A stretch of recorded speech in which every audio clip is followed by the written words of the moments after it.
வணக்கம் உறவுகளே. இது உங்களின் ஓம் சரவணபவ டிவி. பாண்டி நாட்டு தலங்களில் ஒன்றான திருப்புத்தூரில் சிவபெருமான் எழுந்தருளியிருந்தார். இத்தலத்தில்தான் மன்னன் ஒருவன் சிவபெருமானை தரிசிக்க வந்தான். மன்னனுக்கு குழந்தை இல்லை. தனக்கு குழந்தை பாக்கியம் இல்லாததால் வருந்திய மன்னன் சிவபெருமானை வேண்டினான். மன்னனின் பக்தியைக் கண்ட சிவபெருமான் மன்னனுக்கு குழந்தை பாக்கியம் அருளினார். குழந்தை பிறந்த பிறகு மன்னன் குழந்தையுடன் சிவபெருமானை தரிசிக்க வந்தான். அப்பொழுது சிவபெருமான் மன்னனிடம், மன்னா, நீ என்னிடம் குழந்தை பாக்கியம் கேட்டாய். நான் உனக்கு குழந்தை பாக்கியம் அருளினேன்.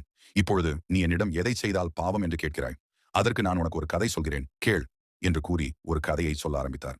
கதை: ஒரு காலத்தில் ஒருவன் தினமும் சிவபெருமானை தரிசிப்பதை வழக்கமாக கொண்டிருந்தான். அவன் ஒரு நாள் சிவபெருமானை தரிசிக்கச் சென்றபோது அங்கே ஒரு நாய் படுத்திருப்பதை கண்டான். அந்த நாய் மிகவும் பலவீனமாக இருந்தது. உடனே அவன் அந்த நாய்க்கு சாப்பாடு கொடுத்தான். நாய் சாப்பாடு சாப்பிட்ட பிறகு அவன் அந்த நாயின் முதுகில் தடவி கொடுத்தான். நாய் அவனது அன்பை பார்த்து மிகவும் மகிழ்ச்சி அடைந்தது. அடுத்த நாள் அவன் மீண்டும் சிவபெருமானை தரிசிக்கச் சென்றான். அப்பொழுது அங்கே ஒரு பசு கயிறு அருந்து கிடப்பதை பார்த்தான். உடனே அவன் அந்த பசுவின் கயிறை சரி செய்து பசுவை மேய்ச்சலுக்கு விட்டான். பசு மேய்ச்சலுக்கு சென்ற பிறகு அவன் மீண்டும் சிவபெருமானை தரிசிக்கச் சென்றான். மூன்றாவது நாள் அவன் மீண்டும் சிவபெருமானை தரிசிக்கச் சென்றான். அப்பொழுது அங்கே ஒரு குழந்தை பசியால் அழுது கொண்டிருப்பதை பார்த்தான். உடனே அவன் அந்த குழந்தைக்கு உணவு கொடுத்தான். குழந்தை உணவு சாப்பிட்ட பிறகு அவன் அந்த குழந்தையை தூக்கிக் கொண்டு சிவபெருமானை தரிசிக்கச் சென்றான். இந்த மூன்று காட்சிகளையும் சிவபெருமான் பார்த்து கொண்டிருந்தார். பிறகு சிவபெருமான் அவனை பார்த்து, மகனே, நீ 3 நாட்களாக நல்ல காரியங்களை செய்தாய். உனக்கு என்ன வரம் வேண்டும்? கேள் என்று கேட்டார். அதற்கு அவன், சுவாமி, எனக்கு எந்த வரமும் வேண்டாம். நான் செய்த காரியங்களில் எது பாவம் என்று எனக்கு தெரியவில்லை. அதை மட்டும் எனக்கு விளக்குங்கள் என்று கேட்டான்.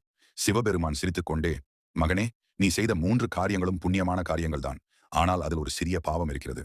நீ நாய்க்கு சாப்பாடு கொடுத்தாய், அது புண்ணியம். ஆனால் நீ நாயின் முதுகில் தடவி கொடுத்தாய், அது பாவம்.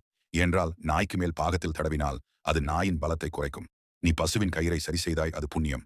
ஆனால் நீ பசுவை மேய்ச்சலுக்கு விட்டாய், அது பாவம். ஏனென்றால் பசுவை மேய்ச்சலுக்கு விடுவதன் மூலம் நீ பிறரது நிலங்களுக்கு சேதம் விளைவிக்கிறாய். நீ குழந்தைக்கு உணவு கொடுத்தாய், அது புண்ணியம். ஆனால் நீ குழந்தையை தூக்கிக் கொண்டு சிவபெருமானை தரிசிக்கச் சென்றாய், அது பாவம்.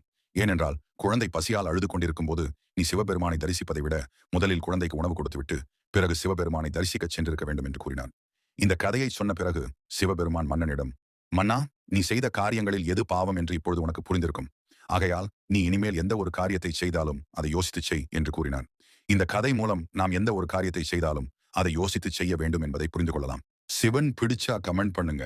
ஓம் நம சிவாய.